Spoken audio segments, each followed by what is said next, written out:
Salam alaikum ummata keenya kadiyoo fi kajirtan fageenya guyyumarraa haara dhageenya nuti alaafisu rabbiin keenya.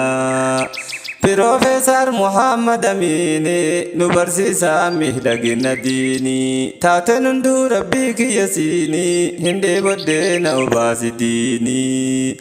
Maal nurraa dhaaltimee sabiyyiinii waan facaaneef nu nyaatte yayyiinii. Maaltu hafee duniyaa irra teennaa mee nutti maayaa ustaaza keennaa nu kadhadhaa meekaalika keennaa akka ol nuu fuudhu diinii keennaa. Fakkeenya gaarii godhu rasuulaa arjaayyoo ilmiin qomatuulaa sirritti jaalanna nu rasuulaa guyyaa gallee nu garsiisi fuula. Shabaabni keenya meena dhageessaa qeerroo qarree hundi dargaggeessaa isin yaamaa hunduu na dhageessaa bakka maraa diinii nu jabeessaa. Allahu yaa Rabbi yaa qabaata imaanni kee maa nutti jabaata atummaan nuu fidimee sabaata akkanattaa urree hin ulfaata. Dachii borsee nu tarra nu baata irratti hojjeti waan hammaata ufii umriin fuulduratti kaata imaana koo allaale akkaata. Allahu yaa Rabbi yaa qabaata imaanni kee maa nutti jabaata atummaan nuu fidimee sabaata akkanattaa urree hin ulfaata. Dachii borsee nu tarra nu baata irratti hojjeti waan hammaata ufii umriin fuulduratti kaata imaana koo allaale akkaata. Jireenyi kee nagaraa nu nyaata atummaan nuu fidimee furmaata. Guyyaan nama du'ee hin dhageenna dachii rabbii fitte nama kenna kadhaqe kun hin galuutti beeyna isii jalaa eessuma if kenna.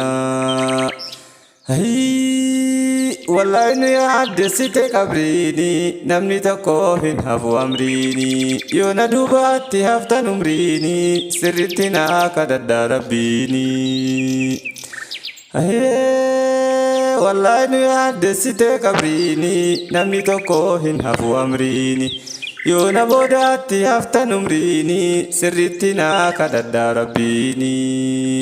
Meeqa sibiiraa fuute qabriini irraa haftee beektamee sabriini silaa kakaalikaati amriini nutti haalaaffisure rabbiini. Mee itti haasi nuu nama diini yoo sani maanan jiitti qalbiini ragaan quraana jecha kanniini kun sahihaa hin jiru shakkiini. Mee nama diinii godhu rafiiqaa asitti muume dubbii haqiiqaa umriin kan kee fuulduratti hiiqaa bakka maleen dhaabatin daqiiqaa.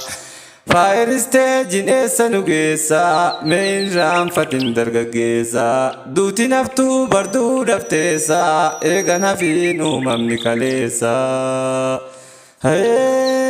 Jiruutennaa nu godhi baada galatennaas nu godhi shahaada ofii gaarii hojjechuma yaada wallahi firdoosi galuu barbaada.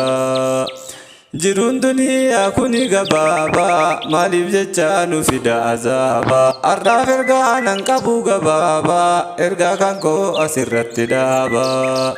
Obboleetti kootiif obboleessa du'aayinaa godhaa jajjabeessa silaa dheeraa kennaa mileeni isin irraanfadhu anilleeni. Arraaf ergaa nan qabu gabaaba ergaa kan koo asirratti dhaaba.